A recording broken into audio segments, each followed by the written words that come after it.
The night my parents texted me, "Don't contact us again," I stared at the screen until the words doubled and blurred.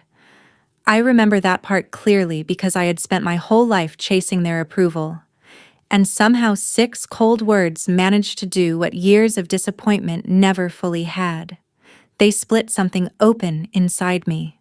By the next evening, the same phone that had delivered that message would be vibrating so hard on my kitchen counter, it nearly slid to the floor. Flooded with voicemails, frantic texts, and 99 missed calls from the people who had just thrown me away. My name is Elena Carter, and I was 29 years old when my parents finally said the quiet part out loud. I was the dependable daughter, the one who answered the phone at midnight, the one who transferred money without asking too many questions because I already knew how the conversation would go if I hesitated, the one who sat through family dinners smiling politely while my younger brother, Mason, got praised for doing half of what I did and excused for doing none of what he promised. In my family, Mason was sensitive, misunderstood, still figuring things out. I was strong, which sounded like a compliment until I realized it really meant they expected me to absorb everything without complaint.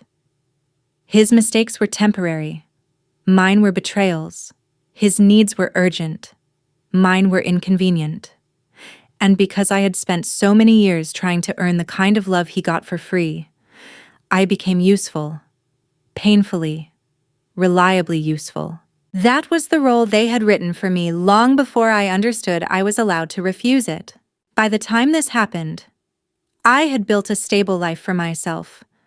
I worked as an operations manager for a logistics firm in Chicago, rented a quiet apartment with tall windows and a tiny balcony, and had finally started putting serious money into savings. It was not some glamorous, untouchable life, but it was mine. I had built it carefully, piece by piece, after years of family emergencies draining my account and my peace. I protected that life the way people protect something they know was expensive to build. My parents hated that. Not openly, of course. They praised me in public. My mother loved telling relatives. Elena has always been our achiever. But what she meant was that I had become the family's emergency exit. Whenever Mason got in trouble, somehow my success became communal property. My money, my time, my credibility, my signature, my emotional labor. None of it was ever fully mine in their eyes. The breaking point came on a Thursday night. My mother called first, her voice too sweet, which was always a warning. She asked whether I could come by because your father wants to discuss something important as a family. I almost said no. I should have. But old habits are hard to kill, especially the ones planted by people who raised you to feel guilty for having boundaries. So I drove to their house after work. Mason was already there when I arrived, pacing the living room with that agitated energy he always had when he wanted something but planned to act insulted if anyone noticed. My father sat stiffly in his recliner. My mother folded and unfolded a napkin at the dining table like she was performing worry. The air in the house felt heavy, rehearsed. I had barely set my purse down when my father said, "Your brother needs help." Of course he did. I stayed standing. What kind of help? Mason let out a sharp laugh like I was being difficult on purpose. I'm expanding. That word nearly made me smile. Mason did not expand. Mason leaped without looking and called it ambition after he landed on someone else's back. My father explained that Mason's business, an online luxury resale venture that had lost money for nearly a year, was in trouble. He had taken on inventory he could not move and signed a short-term financing agreement that was now collapsing. He needed a substantial amount quickly to avoid default. And since banks can be rigid, they wanted me to either loan him the money or use my name and credit to secure a new line for him. I actually laughed once, quietly, because the audacity of it knocked the breath out of me. "No," I said. The room went still. My mother blinked. "Elena, don't answer emotionally." "I'm not answering emotionally," I said. "I'm answering clearly." Mason's face changed first. The mask slipped.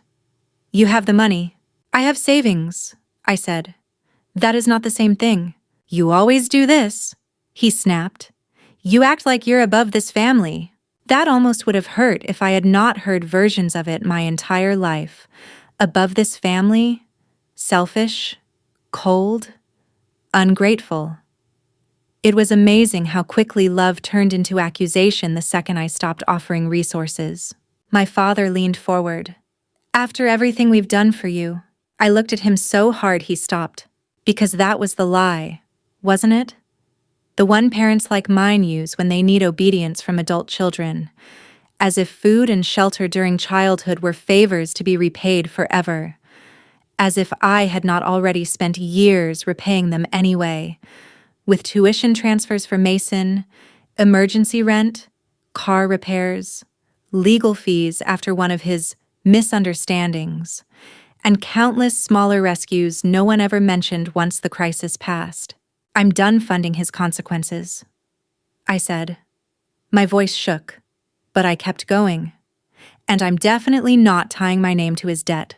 My mother's face hardened so quickly it was almost frightening. The softness vanished. "So that's it? You're just going to let your brother drown?"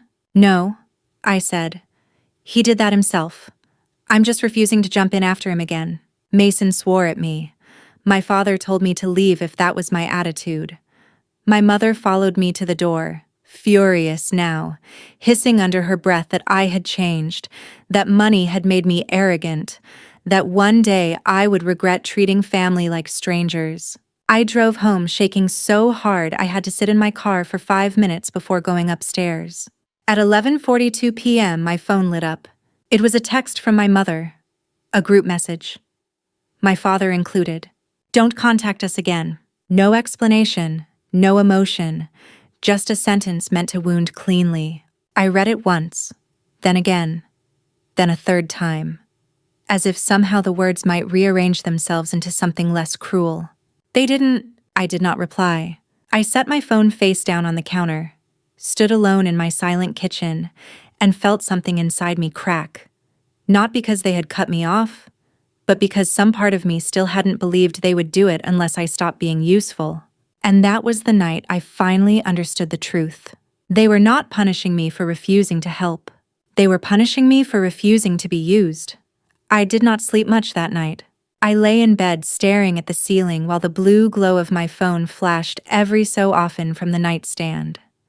Not because they were calling yet, but because a few relatives had already started sending careful little messages that told me my mother had moved fast. "Your mom seems really upset. I'm sure this can be worked out. You know how much pressure your father is under right now." That was how it always happened in my family.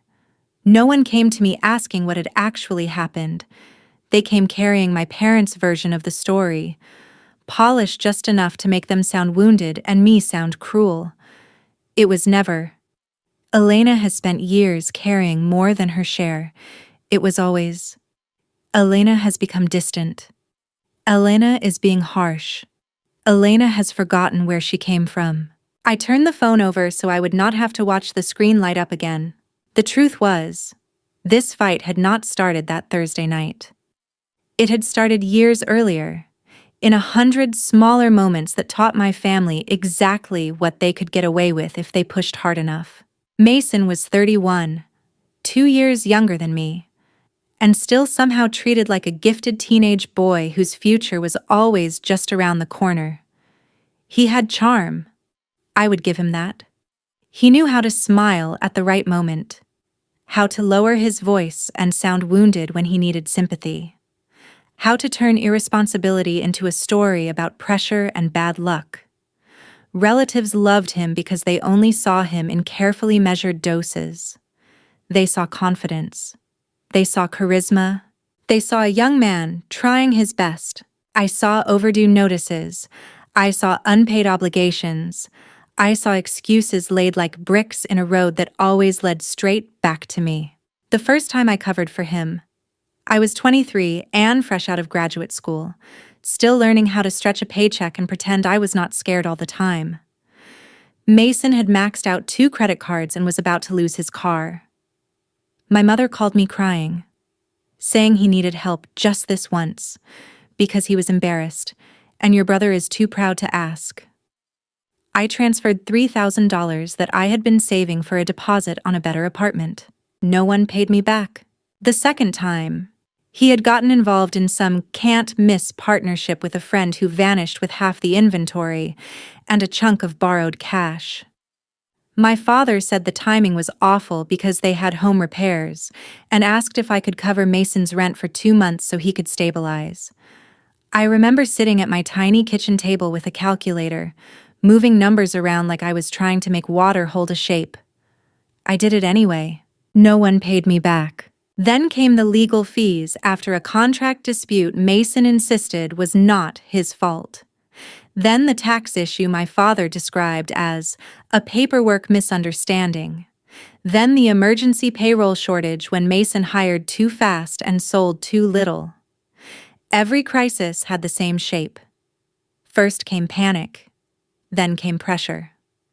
Then came my mother telling me how much it would mean to the family if I stepped up. And every time I asked the question I should have asked from the beginning, what changes after this? The room would fill with offense, as if accountability itself were a form of betrayal. The worst part was not even the money. It was the way they made my sacrifice invisible the moment I gave it. When I helped, it became normal, expected, barely worth mentioning. But when I hesitated, suddenly I was selfish. Suddenly I was keeping score. Suddenly I was making family feel transactional, which would have been almost funny if my entire role in that family had not been transactional from the start. Mason never had to be reliable because I already was. My parents never had to tell him no because they knew they could come to me when his decisions collapsed. And over time, they stopped seeing my stability as something I had built through discipline and exhaustion. They saw it as shared property, an asset with a daughter's face. That was the part I finally could not forgive. By Friday morning, I moved through work like someone underwater. I answered emails, sat through meetings, nodded when people spoke to me. But under all of it was this strange, hollow feeling, like grief mixed with humiliation. Not because I missed them yet, but because being discarded so quickly confirmed something I had spent years trying not to name. They did not value me for who I was. They valued access. Access to my money. Access to my judgment when theirs failed. Access to my calm when things exploded. Access to the version of me that would clean up the mess while they protected the person who made it. Around noon, I stepped out to my car and just sat there for a minute with my coffee cooling in my hand. I opened my banking app without really meaning to, and stared at old transfers I had never bothered to organize into one place before. There were so many. Some had notes in the memo line. For Mason, temporary help, urgent family need, bridge loan. I almost laughed when I saw that last one. Bridge loan. As if we had all been pretending there was another side to any of this. As if Mason had ever crossed into responsibility instead of circling the same disaster with different packaging. Then I remembered something that made my stomach tighten. 3 months earlier, when Mason launched his latest expansion, my father had pushed unusually hard for me to meet with their accountant. He framed it as a simple review, just a smart family conversation because Mason's business was growing and they wanted everyone on the same page. I had gone because saying no back then still felt more dangerous than going. The meeting had been tense in a way I could not explain at the time. Too many numbers. Too many vague answers. Too much language about temporary structuring and timing gaps and strategic flexibility. At one point, the accountant had asked whether I was comfortable being listed as a contingent guarantor on a backup facility if needed. I had said no immediately. The room had shifted. My father tried to smooth it over, saying it was only a precaution, not a real obligation. Mason looked insulted. My mother looked at me the way she always did when I interrupted a plan I had not been told the full truth about. I left that meeting uneasy. And later that week, I followed up with a lawyer friend of mine, Talia, who reviewed what little documentation I had and told me something that kept echoing in my head now. Your instincts are right, she had said. They're normalizing risk that should terrify you. At the time, I had pulled back quietly. I refused to sign anything. I stopped answering vague financial questions. I made it clear that my name, credit, and accounts were off limits. I thought that would be enough to protect myself. Now, sitting in my car on that Friday afternoon, I started to realize that my refusal may have done more than offend them. It may have cornered them, because if Mason had taken on financing he could not support, and if my parents had assured people I would eventually step in the way I always had before, then my no did not just disappoint them. It collapsed a plan they had already built around me. Suddenly the text from the night before felt different, not just cruel. Strategic. They had expected fear. They had expected me to come back apologizing, begging to repair the relationship, ready to do whatever it took to end the silence. The message was supposed to break me fast enough that I would give in before the real consequences hit. And that realization hurt more than the words themselves, because it meant even their rejection had been calculated. By the time I got home that evening, I still had not replied. I took off my shoes, set down my bag, and stood in the quiet of my apartment trying to decide whether I felt free or just numb. Then I looked at my phone. 3 missed calls, all from my mother. I frowned. A minute later, another call came in, then a voicemail, then my father, then Mason. I did not answer. Instead, I watched the screen light up again and again, and for the first time since receiving that message, I felt something colder than grief settle into place. Their silence had never been about cutting me off. It had been leverage, and judging by how fast it had failed, whatever they were hiding was already starting to fall apart. By 7 that evening, my phone had already rung enough times to make the apartment feel smaller. I had silenced it after the 6th call, but that did not stop the screen from lighting up every few minutes on my coffee table like a warning flare. Mom, Dad, Mason. Mom, Dad, Mason. Over and over. No pause long enough to suggest dignity.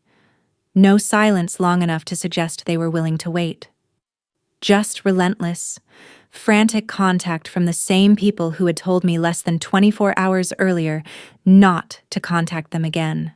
I stood in my kitchen pouring a glass of water when another call came through, and I actually laughed under my breath. It was not a happy laugh. It was the kind that slips out when the truth becomes too obvious to ignore. So this was how it worked. They were allowed to exile me when I said no. But I was still expected to remain available the second their plan started collapsing. I picked up the phone and stared at the newest voicemail notification. Then another text appeared from my mother. Please call us back. It's urgent. A minute later, Mason sent one. Stop being childish and answer your phone. That one made my jaw tighten. Not because it surprised me, but because it was so perfectly him. Even desperate, he could not help reaching for disrespect first. Mason had always believed pressure worked better when mixed with insult. He had learned that from our father.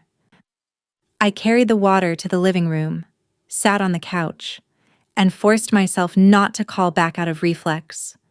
That was the old version of me, the one trained to react to urgency before asking whether the urgency had been earned. The one who mistook panic for proof that she was needed. The one who heard distress in my mother's voice and felt responsible before I even knew the facts. That version of me had cost me years. So instead, I let the phone keep vibrating while I tried to think, what could have gone wrong this fast? Something serious. Clearly. Not just an argument at home. Not just my mother regretting the text and trying to pull me back into place. This level of panic meant money had moved. Or stopped moving. It meant someone outside the family now wanted answers. A lender, a lawyer, a vendor, maybe all three. Whatever arrangement they had built around my expected cooperation had probably hit a wall the second it became clear I was not bluffing. The phone buzzed again, then another text from my father. Elena, enough. Call me immediately. There was something almost absurd about that word. Enough, as if I were the one creating chaos by remaining silent after being told to disappear. As if their cruelty had an expiration date the moment it became inconvenient for them. I unlocked the phone and looked at the call log. 15 missed calls, then 22. By 8:30, there were 31. I set the phone back down, but the numbers stayed in my head anyway, ticking upward like pressure in a sealed room. I tried reading. I tried turning on the television. I even opened my laptop and answered 2 work emails just to force my mind onto something practical. But every time the screen lit up again, my attention snapped back to it. At 8:47, my mother left another voicemail. This time, I listened. Elena, she said, breathless, voice shaking in a way I had heard before, only when she thought other people might see the family crack open. Please call us. Right away. We need to talk. This has gone too far. I stared at the phone in my hand. This has gone too far. Not, I'm sorry. Not, we were wrong. Not even, I should not have sent that message. Just the same old family language, shifted into a more desperate tone. The crisis had grown teeth. And suddenly the daughter they had dismissed yesterday was back to being necessary. I deleted the voicemail and stood up too quickly. Restless now. I paced from the kitchen to the balcony and back, arms folded tight across my chest. Outside, the city moved like normal. Cars passed. Someone laughed downstairs. A dog barked somewhere in the distance. The ordinariness of it all made my family's chaos feel even more surreal, like they were trapped in some storm of their own making while the rest of the world kept breathing. By 9:15, the number had climbed past 40 calls. Then came a message from my Aunt Denise. Your mother is very upset. Whatever this is, call home. I almost wrote back. Home? That house had never felt less like home than it did now. Home should be the place you are safe to say no. Home should not become hostile the moment you stop being useful. I put the phone down again, but only for a few minutes. At 9:28, Mason left a voicemail. I knew I should not listen. I knew his voice would drag me straight back into every ugly pattern I was trying to resist. But curiosity won. Elena, he said. And even through the speaker I could hear the rage under the strain. You need to stop this right now and call Dad back. This isn't funny. Do you understand me? This is serious. You can't just disappear when people are depending on you. Depending on you? I closed my eyes. That was always the word they used when they wanted to turn exploitation into virtue. Depending on you. As if I had volunteered for this. As if years of manipulation were the same thing as trust. As if being cornered over and over had somehow made me responsible for the people doing the cornering. I replayed one part of his message just to hear it again. You can't just disappear when people are depending on you. And there it was. The whole truth. Laid bare without even realizing it. He was not shocked that I had been cut off. He was shocked that I had actually stepped back. By 10 o'clock. I finally stopped pacing and sat at the edge of my bed with the phone in both hands. The missed calls now sat at 53. My heart was beating harder than it should have been, not because I planned to answer, but because I could feel the old guilt trying to rise. It came dressed in familiar thoughts. What if someone's hurt? What if this is bigger than pride? What if ignoring them makes me just as bad? That was the trap. It was always the trap. They would create the fire, then shame me for not running into it barefoot. I inhaled slowly and opened the one thread I had not looked at since the night before, the family group chat. My mother's cruel message still sat there, clean and sharp On the screen. Don't contact us again. Below it now were their newer messages, stacked in frantic contrast. Please answer. This is urgent. Call us now. Elena, for once in your life, stop making this harder. That last one was from my father, and it made something inside me go still. For once in your life, I thought about the years I had handed over to keep their world from breaking, the savings I had drained, the weekends I had lost, the stomach aches before every family dinner, knowing someone would need something and everyone would look at me like the obvious solution. I thought about being praised only when I was sacrificing and punished whenever I was not. Then I looked again at the message telling me not to contact them. The cruelty of it no longer made me want to cry. It made me angry. Not the hot, wild kind. Something colder, clearer. Anger with structure.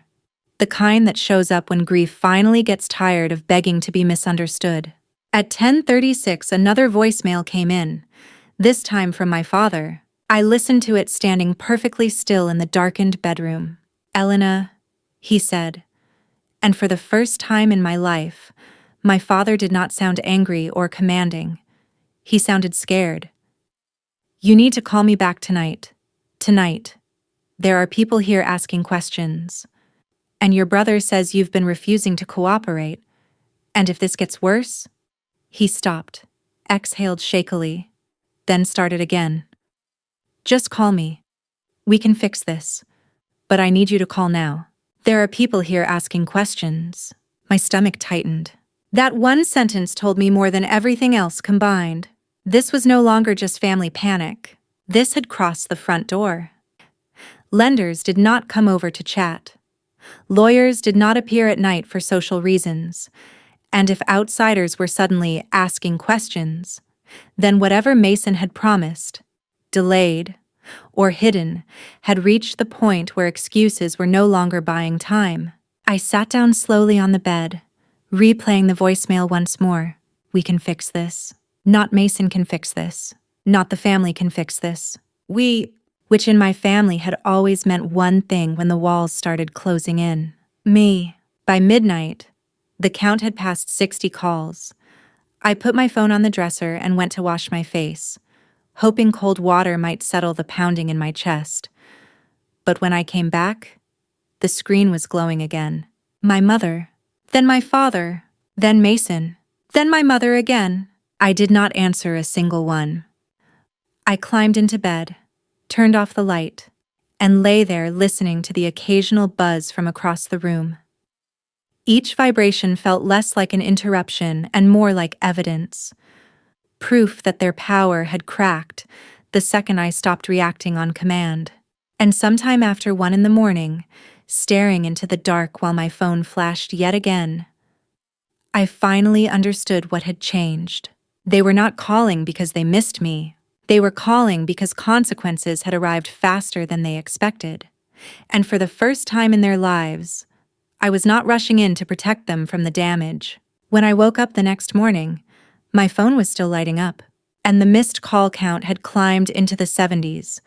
When I opened my eyes Saturday morning, sunlight was already pressing through the curtains, pale and sharp across my bedroom wall. For a few seconds, I forgot everything. I forgot the text, the calls, the voicemails, that horrible twisting feeling in my chest that had followed me to sleep and waited for me when I woke up. Then I looked at my dresser. My phone was glowing again. I reached for it slowly, still half lying down, and the screen lit my face with a number so absurd I stared at it twice before it fully registered. 78 missed calls, a fresh voicemail from my father, 3 from my mother, 5 texts from Mason, 2 messages from relatives who had clearly been recruited overnight.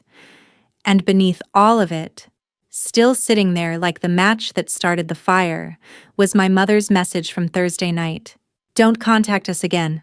I sat up, blanket twisted around my legs, and let the silence of my apartment wrap around me for a minute. It was strangely peaceful in contrast to the chaos spilling out of my phone. My home was still, clean, safe. No accusations waiting in the next room. No one demanding sacrifice before breakfast. No emotional ambush disguised as family concern. Just morning light, the faint hum of the refrigerator, and me, finally alone with my own thoughts. It should have felt comforting. Instead, it felt like the pause before impact. I got up, made coffee, and carried the mug to the kitchen counter while I scrolled through the newest messages. My mother had gone from pleading to performance. "Please call us. We are terrified. I cannot believe you would do this to your own family. At least answer your father." My father's messages were shorter. "Call me now. This is serious. You need to resolve this before it goes further." Masons were exactly what I expected. You knew this would happen. If you had just signed, none of this would be happening. Stop acting innocent. That last one made me actually set the coffee down. Stop acting innocent. There is a special kind of rage that comes when someone tries to hand you responsibility for the disaster they built with their own hands. It is not loud at first. It is cold, focused. It sharpens everything. And standing there in my kitchen, barefoot on the tile, staring at Mason's messages, I felt that rage settle into me with terrifying clarity. Because now I knew. Not every detail yet, not the full shape of it, but enough. This was not about me refusing to help. This was about me refusing to become the shield they had already promised to someone else. I took one breath, then another, and called the only person I trusted with this kind of mess. Talia answered on the second ring. "You sound like you haven't slept," she said immediately. "I haven't," I said. Talia had been one of my closest friends since college, but she was also the reason I had avoided becoming legally entangled in Mason's latest business fantasy. She was a corporate attorney with a mind like a blade, calm, precise, impossible to charm with vague language or family emotion. 3 months earlier, after that strange meeting with the accountant, I had sent her the notes I remembered and the few partial documents I had been given.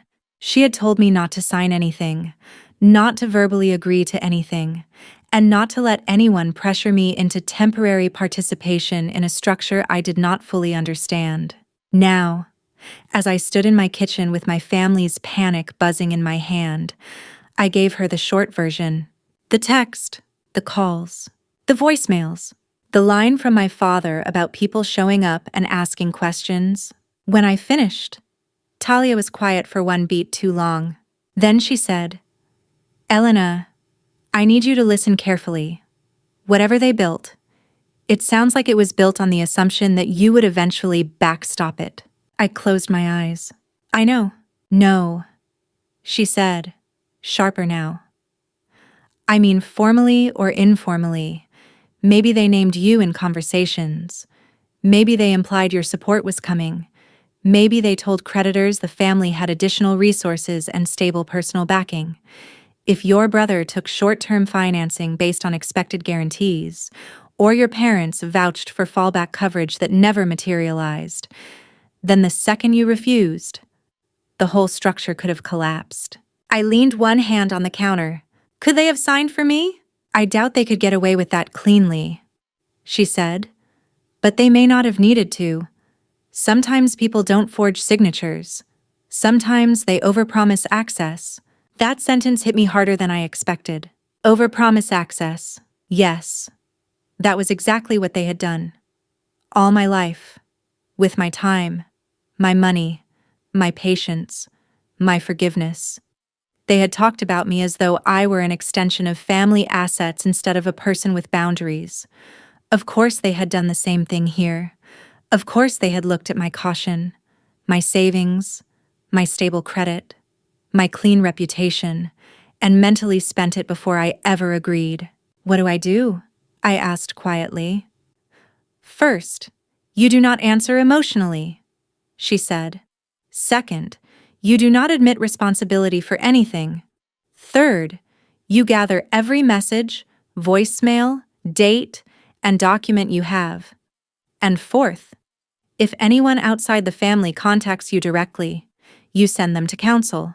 The word counsel made this feel even more real. "I don't have counsel. You do now," she said. "I'll help you figure out who you need." I laughed once, but there was no humor in it, only disbelief, exhaustion. The sick ache of realizing that my family had managed to turn another one of Mason's spirals into something with legal edges. After we hung up, I sat at the table with my laptop and began pulling together everything I could find.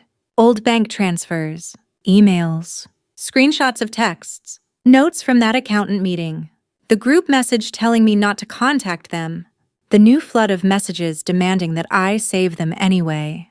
The more I organized, the clearer the pattern became. There was a through line running across years of my life. Mason made reckless decisions. My parents minimized them.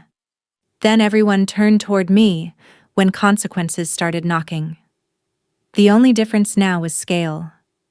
This time the mess had grown large enough that outsiders were involved, which meant my family could no longer contain it through denial alone.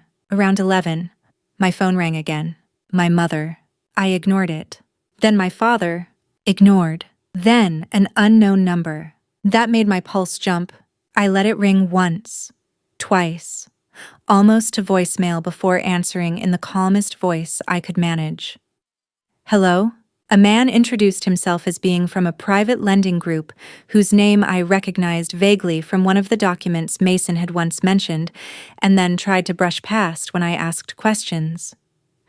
His tone was polite, but too careful to be casual. He said he was trying to clarify whether I was still intending to participate in a proposed support arrangement related to Mason's business obligations.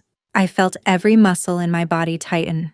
"No," I said, each word distinct. "I am not participating in any support arrangement. I have not agreed to guarantee, fund, or assume any part of his business debt." There was a pause. Then the man said, "Understood." That one word frightened me more than an argument would have. Understood meant this had already been discussed enough for my refusal to matter. Understood meant my name had been in the room before I ever entered it. Understood meant I had not been paranoid. I had been late. I ended the call, stared at the wall for a few seconds, then immediately texted Talia a summary. She called me back almost at once. "That confirms it," she said. "They were shopping your stability." I swallowed hard. The phrase was ugly because it was true. They had taken everything respectable and hard-won about my life and dangled it in front of creditors like family collateral. Not because I had given permission, because they assumed I would eventually surrender it under pressure, the way I always had before. And now that I had not, the lenders were at the door, the numbers were failing, and my parents were calling me like their lives depended on it. Maybe, financially, they did. I did not cry then. I thought I might. But the hurt had moved somewhere deeper, somewhere past tears and closer to numb recognition. This was the final shape of the role they had written for me. Not daughter, not sister. Fallback plan. I spent the next 2 hours forwarding screenshots, saving voicemails, and writing down everything I remembered while it was still fresh. The practical work steadied me. There is something strangely grounding about paperwork when your emotions are threatening to pull you under. Documents do not care who was favored. Screenshots do not soften the truth. Dates line up whether people lie about them or not. At 1:14 p.m., someone knocked on my door. Not lightly. 3 hard, urgent knocks. I froze. For one terrible second, I thought it might be a lender or some stranger with more questions. But when I looked through the peephole, I saw my mother standing in the hallway, clutching her handbag with both hands as if it were keeping her upright. She looked terrible. Not theatrical terrible. Not polished and wounded the way she looked at family gatherings when she wanted sympathy. She looked genuinely wrecked. Her hair was hastily pinned back. Her face was drained of color. Even through the door, I could see something I had almost never seen in her when it came to me. Fear. She knocked again. "Elena," she said, voice cracking. "Please, open the door." I stayed where I was. For years, that voice would have undone me. For years. The second my mother sounded fragile, I forgot every cruel thing she had said and rushed forward to prove I was still a good daughter. But now, with the peephole between us and the truth finally taking shape behind me in screenshots and documents, I understood something that changed everything. Her fear was not about losing me, it was about losing what I could do for them. "Elena," she said again, more desperate this time, palm flat against the door. "You don't understand how bad this is." I stared at the wood, my heart pounding so hard it hurt. No, for the first time in my life, I understood exactly how bad it was. And for the first time in theirs, they were going to have to face it without my silence protecting them. I did not open the door right away. I stood there with one hand pressed against the wall beside the peephole, breathing slowly, trying to steady the rush of adrenaline in my chest.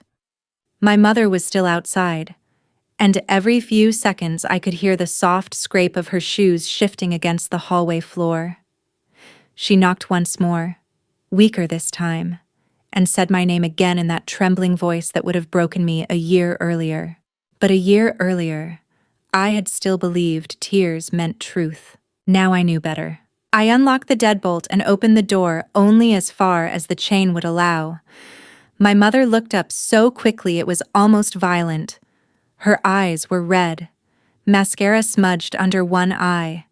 Her blouse was wrinkled, and she looked like she had thrown herself together in a rush. For one brief second, seeing her like that hit me somewhere deep and old. The place in me that had been trained since childhood to react to her distress before I reacted to my own pain. Then I remembered the text. "Don't contact us again." I remembered the years before it, and the softness passed. "What do you want?" I asked. Her face flinched at my tone. "Please let me in." "No, Elena, this is not the time for that." I almost laughed. That sentence alone summed up my whole family. My feelings were always valid only when they did not inconvenience the crisis. My pain could wait. My humiliation could wait. My boundaries could wait. Everything could wait as long as Mason's latest disaster got handled first. I folded my arms. "You told me not to contact you again. I respected that." She closed her eyes for a second like I was being cruel. I was upset. "You were clear." Her mouth tightened. Even now, even standing in my hallway looking like panic had finally reached through her makeup and pulled the truth out of her face. Part of her still expected the old Elena to appear, the one who softened first, the one who rushed in to make things easier, the one who accepted that family could say unforgivable things as long as the emergency was big enough afterward. That girl was gone. My mother lowered her voice. "Your father and Mason are downstairs." The words landed like a thud. I looked past her shoulder instinctively, though of course I could not see them from my door. "You brought them here? They wanted to come up. And you thought that would help?" Her expression shifted, frustration rising through the fear. "Elena, please stop doing this. We do not have time." There it was again. Not "we were wrong." Not "I'm sorry." Not "you deserved better." Only urgency, pressure, the same machine in a more desperate form. I looked at her for a long moment, then said, "You have 5 minutes, alone." Her whole body relaxed in visible relief. "Thank you." I shut the door, removed the chain, and let her in. The second she stepped into my apartment, she started looking around in that quick, assessing way she always had, as if trying to understand my life from the furniture. She had never liked this apartment. She said it was too modern, too impersonal, too far from them. What she really meant was that it represented a version of me she could not fully control. A version built without their approval. A version that did not need to come home and ask permission. She clutched her bag tighter and stayed standing in the middle of the living room. "Well?" I said. She stared at me for a moment like she could not quite decide which strategy to use first. Tears? Guilt? Anger? Denial? My mother was fluent in all of them. Finally, she said, Mason's financing has collapsed. I said nothing. The lender showed up at the house this morning. Your father has been on the phone since 6. They are threatening immediate action unless there is proof the family support arrangement is still in place. The words were so carefully chosen that I nearly smiled. Family support arrangement, I repeated. That's a nice phrase. Elena, please. No, I said. Say it clearly. What exactly did they tell people I was going to do? Her face changed. Only for a second. But I saw it. The hesitation. The calculation. The instant she realized there was no safe version of the truth left. They understood, she said carefully, that if things became temporarily difficult, you would help stabilize the situation. I let that sit in the air between us. Understood from whom? She did not answer. Mom, from whom? Her eyes flickered away. Your father spoke to them, and Mason may have framed things optimistically. I laughed then, once, sharp and humorless. Optimistically, Elena, no. Don't do that. I stepped back, creating space because I could feel anger rising hot now, cutting through the last of my restraint.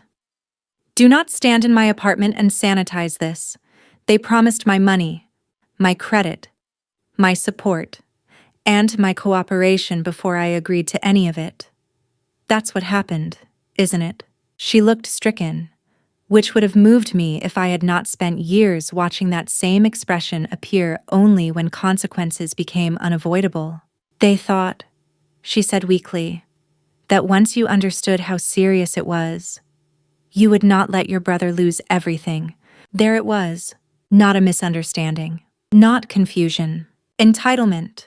They had built an entire plan around the belief that they could force me into place once the pressure became high enough. They had spent my future in their heads before I ever opened my mouth. I stared at her, and for the first time in my life, I saw not just my mother but the architecture of the role she had assigned me. Mason was the fragile center. My father was the authority, and I was the reinforcement beam, useful, load-bearing, invisible unless I cracked. Well, you were wrong, I said quietly. Her eyes filled. If they move forward, Mason could lose the business. He should. She flinched like I had slapped her. How can you say that? Because he built it on recklessness. Because all of you built it on me. Because no one in this family ever learns anything as long as I keep cushioning the impact. Because I am tired. Because I am done. But what I said was, because actions have consequences. My mother took one step closer. He is your brother, and I am your daughter, I said, and my voice came out lower, steadier, more dangerous than I expected. That didn't seem to matter when you texted me not to contact you again. Silence. Real silence this time. Not a pause between manipulations. Not the breath before another accusation. Just silence. Because she had finally reached the point in the conversation where no version of herself looked good anymore. Then, incredibly, she tried one more turn. If you had just answered the phone sooner, we might have fixed this quietly. I stared at her so long she actually looked uncomfortable. That, I said, is what you think this is? Her brow tightened. What do you mean? You still think the problem is my timing, my attitude, my refusal to step in fast enough. I could feel the years behind my words now, lining up, lending weight to every sentence. The problem is not that I would not clean up Mason's mess quickly enough. The problem is that you all decided I belonged in the cleanup crew before I even said yes. Don't make this uglier than it already is. I laughed again, because that was rich coming from her. Uglier? I repeated. You used me as leverage. You threatened me with abandonment when I refused. Then less than a day later, you started calling like your lives depended on it. And now you're standing here asking me not to make it ugly? Her chin trembled. We are family, I took a slow breath and looked at her with a calm I did not feel. "No," I said. "You are people who call me family when you need access." The words hit. I saw them hit. She looked at me like she had never heard me speak that way before, and in a sense, she had not. This was the first time I had stopped trying to sound reasonable enough to be loved. The first time I was not softening the truth so they could survive hearing it. A hard knock sounded at the door. My mother turned sharply. "That's probably your father." I did not move. Another knock, louder this time. Then my father's voice, muffled through the door. "Elena, open up!" My mother looked at me, pleading. "Please, let him explain." I almost said no. I should have said no. But some part of me wanted it finished. Not dragged out through voicemails and hallway speeches and frantic, dishonest texts. Finished. In the open. With all of them forced to hear what they had spent years stepping around. So I walked to the door and opened it. My father stood there, rigid with tension. Mason just behind him looking furious, pale, and exhausted. The second Mason saw me, something ugly flashed across his face. Not shame, not fear, but resentment. As if I had betrayed him by refusing to stand where he had always expected me to stand, beneath the falling debris. They both stepped inside without waiting to be invited, which was so typical, it almost would have been funny if I had not been too angry to find anything amusing. My father looked around my apartment once, jaw tight, then focused on me. "This has gone far enough," he said. I folded my arms. "You keep saying that. It means nothing." Mason let out a hard breath. "You have no idea what you've done." I turned to him. "I know exactly what I didn't do. I didn't sign. I didn't guarantee your debt. I didn't offer you money. I didn't promise lenders I would save your business. You did all of this without me." His face flushed dark. "Because you always help." There it was again. Not gratitude, expectation, always help. As if my years of sacrifice had not been gifts extracted under pressure, but proof of permanent obligation. I looked at all three of them. The mother who weaponized tears. The father who called control responsibility. The brother who confused dependence with loyalty. And suddenly, I was not intimidated. I was tired. Deeply, permanently tired. My father stepped forward, voice lowering into the tone he used when he wanted obedience wrapped in calm. "You need to call the lender back and clarify that the family is still working through internal arrangements." I stared at him. "No." His expression hardened. "Elena, no. You will destroy your brother." I felt something in me go perfectly still. "No," I said. "He did that himself. You just assumed I would stand under the wreckage with him." Mason swore and took a step toward me. "You self-righteous—" "Enough," my father snapped. But he was looking at me, not Mason. That told me everything. Even now, with the room thick with proof of who had actually created this disaster, their instinct was still the same. Contain Mason. Pressure. Elena. Fix it through her.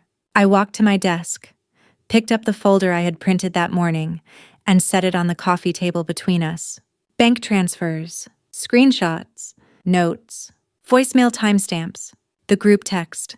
My mother looked down first and went pale. Mason frowned. "What is that?" "That," I said, "is what this family costs me." No one spoke. So I kept going.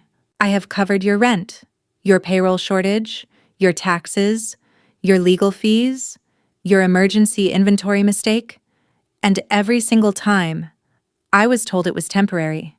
It was family. It was just until things stabilized, and every single time, no one paid me back. No one changed. No one even respected me more afterward. You just came back the next time with a bigger disaster and a greater sense of entitlement." My father's face darkened. "This is not the time to keep score." I looked at him with a calm that felt almost frightening. "You're wrong," I said. "This is exactly the time." My mother sank slowly onto the edge of the chair like her legs had weakened beneath her. Mason glanced at the papers again, then at me.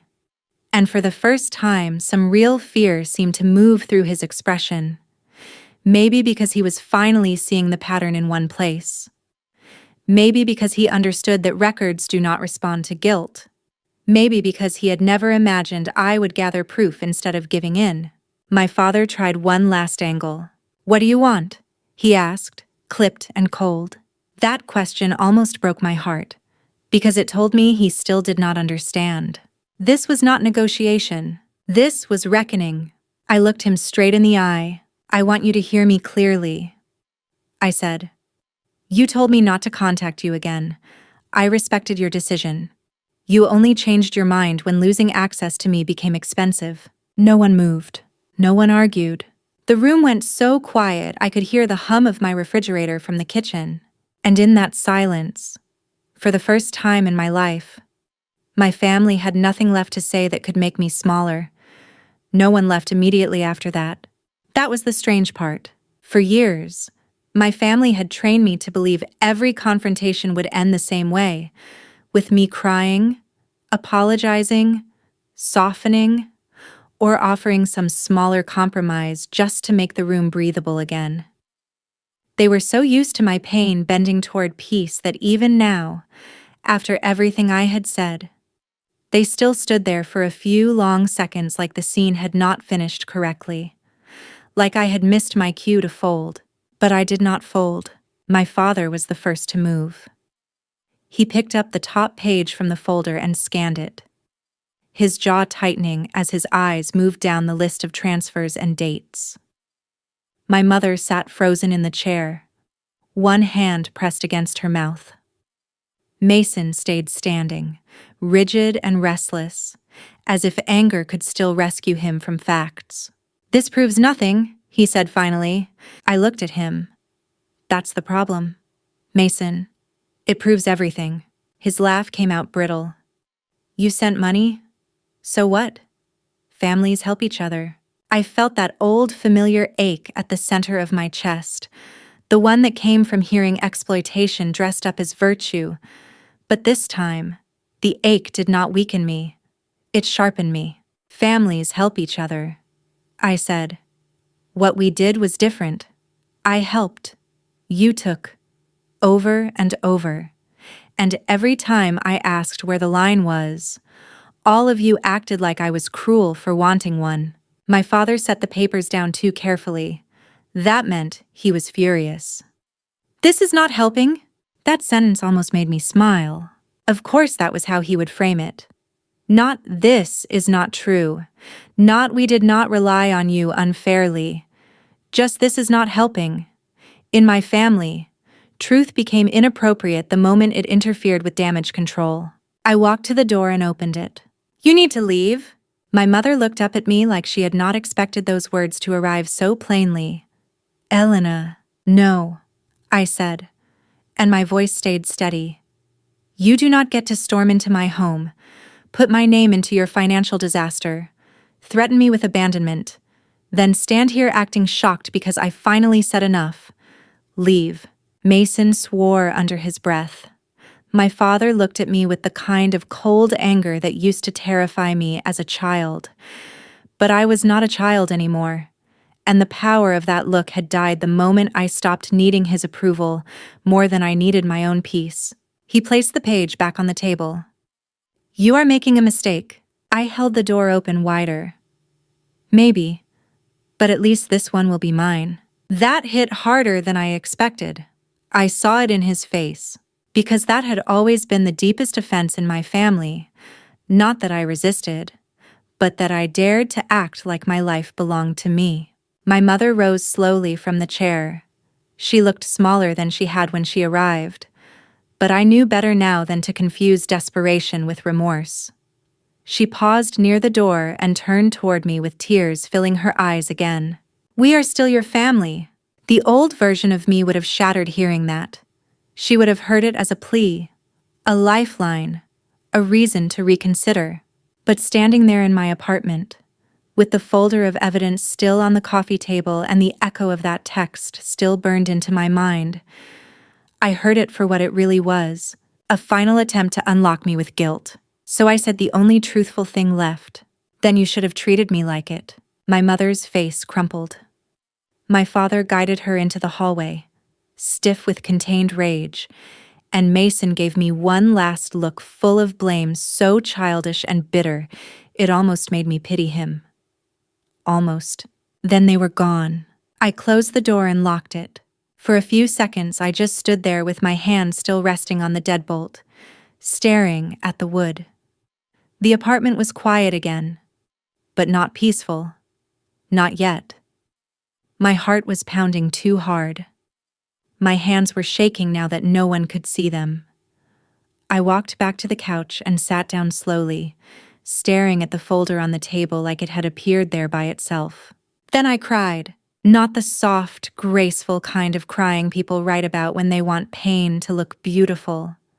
I cried the way grief really comes when it has been delayed too long, ugly, breathless, exhausted.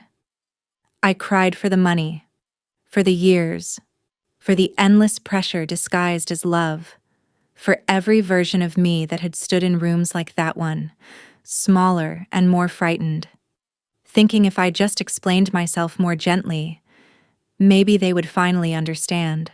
They had understood. They just had not cared. By evening, the story had started spreading. It began with my Aunt Denise calling me 3 times in a row. I did not answer the first 2 times, but on the third, I picked up because I already knew what this was. Family stories do not stay inside one house for long, especially when the version told by the parents is no longer holding together. Denise got right to it. "Your mother says things got heated," she said carefully. I let out a slow breath. That's one way to describe it. There was a pause. Then, more quietly, she said Mason's business may collapse. It may, and she said you won't help.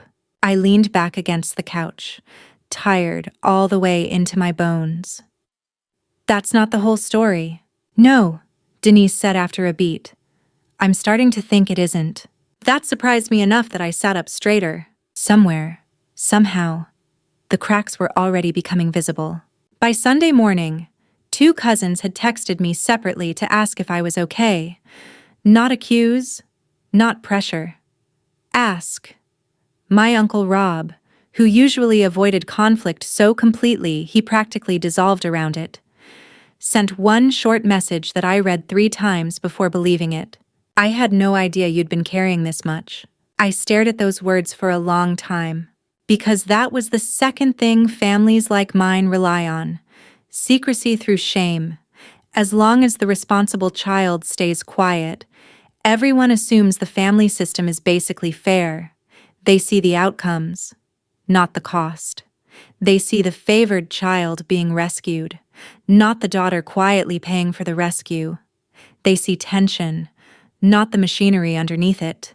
Now the machinery was showing, and once people started seeing it, my parents could not fully control the story anymore.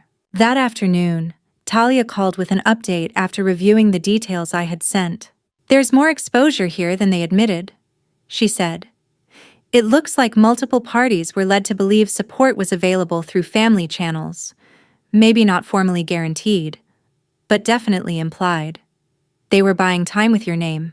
I closed my eyes. Buying time with your name. That was the phrase that stayed with me. Not just my money, not just my credit. My name, my reputation, my stability. Everything I had built while they dismissed my boundaries had been quietly converted into leverage behind my back. And now that leverage was gone, by Monday, the calls had slowed, but they had not stopped. My phone still buzzed every few hours with some new mix of pleading, blame, or emotional blackmail. But the panic had changed shape. It no longer sounded confident. It sounded cornered. For the first time in my life, my family was facing consequences without me standing between them and the fall. And as much as it hurt, as much as some broken loyal part of me still wanted to make it stop, I finally understood something that mattered more than guilt. Saving them again would not fix this family. It would only teach them that destroying me still worked. The strangest part was not the silence after the calls finally slowed. It was what I could hear underneath it. My own life. For so many years, my relationship with my family had sounded like urgency. A ringing phone during dinner, a voicemail at midnight, a text that began with "I hate to ask," but, and always ended with me losing time, money, sleep, or some piece of my dignity. Even when things were quiet, I was never really at peace. I was only waiting for the next collapse. Now, for the first time in my adult life, there was no collapse rushing toward me with my name already attached to it. There was just my apartment in the evening, the hum of the city outside, the soft clink of a coffee mug in my sink, my own footsteps moving through rooms I had paid for, decorated, protected. My own breath, no longer tied to whether Mason had lied to someone else, whether my mother had turned cold again, whether my father was about to call and speak to me in that measured voice that always meant my boundary was being treated like a malfunction. The peace felt unfamiliar at first. Then it felt expensive. Then it felt sacred. In the weeks that followed, the truth settled into my life in layers. Mason's business did not recover. Once lenders stopped hearing that family support was coming, the tone changed quickly. Deadlines became real. Patience disappeared. People who had been willing to wait while my parents made promises suddenly wanted numbers, payments, signatures, and explanations. Without my money in the background, without my name being floated like a hidden safety net, the structure collapsed exactly the way unstable things do when no one is left pretending they are strong. My parents tried, at first, to keep controlling the story. I heard through relatives that my mother called it a misunderstanding, then a private family matter, then an unfortunate overreaction. My father apparently told at least 2 people that I had become rigid and influenced by outsiders, which was almost laughable considering the outsiders in question were mostly people who knew how contracts worked and did not confuse love with financial coercion. But stories get harder to manage when facts start slipping through. A cousin told another cousin about the folder. An aunt mentioned the old bank transfers I had quietly covered. Someone repeated that lenders had been told support was coming from me when I had agreed to nothing. Someone else said my mother had shown up at my apartment in tears after sending that text. And little by little, the family version of me began to fracture. Not for everyone. Some people still clung to the old script because it was easier to believe I had become cold than to admit my parents had used me for years. Easier to call it complicated than to say plainly that they had favored one child and fed the other to the consequences. Families are often like that. They do not just protect people, they protect patterns. But enough people saw enough of the truth that something changed. The pressure stopped feeling unanimous. That mattered more than I expected. Not because I needed relatives to validate my pain before it counted, but because there is a particular loneliness in being assigned a role for so long that everyone forgets you are bleeding inside it. Once a few people finally saw the cost, I felt less insane, less like the villain in a story written by people who needed me obedient. I started therapy that month. I wish I could say I did it because I was wise and evolved and immediately committed to healing. The truth is less elegant. I did it because I was exhausted. And because one Tuesday afternoon at work, someone asked me a completely normal question about quarterly reporting, and I almost burst into tears for no reason that made sense in that room. The therapist asked me something in our second session that sat in my chest for days. When did you first learn that being needed was the safest way to stay loved? I could not answer right away. Not because I did not know, because I knew too well. I thought about childhood dinners where Mason's moods dictated the whole table. I thought about my mother praising me most when I was mature, which usually meant silent, helpful, and willing to give things up without making anyone uncomfortable. I thought about my father treating my competence like evidence I needed less, not that I deserved more. I thought about every time I was called strong when what they really meant was, absorb this quietly, and slowly, painfully. I began to understand that the text, "Don't contact us again," had not created the wound. It had exposed it. That realization changed everything. Because once I saw the pattern clearly, I stopped romanticizing what I had lost. I had not lost a warm, safe family who made one terrible mistake. I had lost access to a system that worked very well for everyone except me. That did not mean I stopped grieving. I did grieve. I grieved on quiet mornings when I saw mothers and daughters laughing together over coffee and felt something sharp and childish rise in my chest. I grieved when holidays came closer and I realized no part of me wanted to walk back into those rooms. But some part of me still mourned the fact that I could not do so without armor. I grieved the fantasy more than the reality, the fantasy that one perfect explanation, one final sacrifice, one more chance to be patient enough and loving enough and useful enough might have finally earned me a place in that family that did not require self-erasure. Therapy helped me say the sentence I had spent years circling. I was not unloved because I was difficult. I was exploited because I was dependable. Those are not the same thing. And once I understood that, guilt lost some of its power. Not all at once. Healing is rarely dramatic in the way revenge fantasies are. It did not happen in one triumphant speech or one perfect morning when I woke up free. It happened in smaller choices. I stopped answering numbers I recognized when I knew the voice on the other end would come carrying obligation. I stopped rewriting cruel messages into softer meanings just so I could tolerate the people who sent them. I stopped calling panic a family emergency when it was really the predictable result of someone else's recklessness. I stopped volunteering information about my finances. I stopped explaining my boundaries like they were opening arguments in a courtroom. I said no sooner, shorter, cleaner, and my life, almost immediately, became quieter. Not empty, quieter. There is a difference. I began sleeping through the night more often. I stopped checking my phone the second it lit up. I bought new curtains for the bedroom and a better desk chair and little herbs for the balcony because I was finally learning what it felt like to put energy into a life that gave something back. At work, I was more focused. With friends, I was more present. Even my body felt different, less braced, less prepared for impact. Months later, my mother sent one final message. Not an apology, not really. Just, "We miss you." I stared at it for a long time. Once, those words would have shattered me. Once, I would have rushed to respond, hungry for any sign that they wanted me. But by then, I had learned to ask a harder question than, "Do they miss me?" I had learned to ask, "Which version of me do they miss?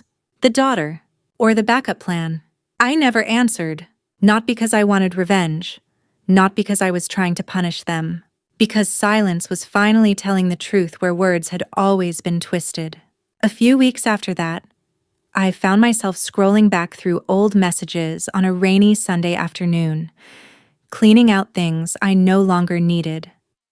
And there it was again, still sitting in that thread like the clean cut of a knife. "Don't contact us again." I looked at it for a long time. The first time I had read those words, they had felt like abandonment, like proof that I had failed at the one thing I had spent my whole life trying to do: be good enough, useful enough, loyal enough to keep my place.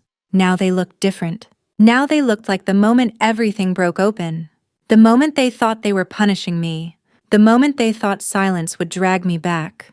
The moment they lost access to the daughter who had spent years saving them from themselves. I set the phone down and looked out at the rain sliding down the window. My life was not perfect. Some wounds do not vanish just because you finally stop letting people press on them. I still had days when grief came back sharp. Days when I wondered whether a healthier family would have fought harder for me in the right ways, not the desperate ones. Days when the little girl inside me still wanted a mother who chose her without conditions. But I also had something stronger than that grief now. I had peace that was not borrowed. I had a home that did not require performance. I had a future no one else was secretly spending.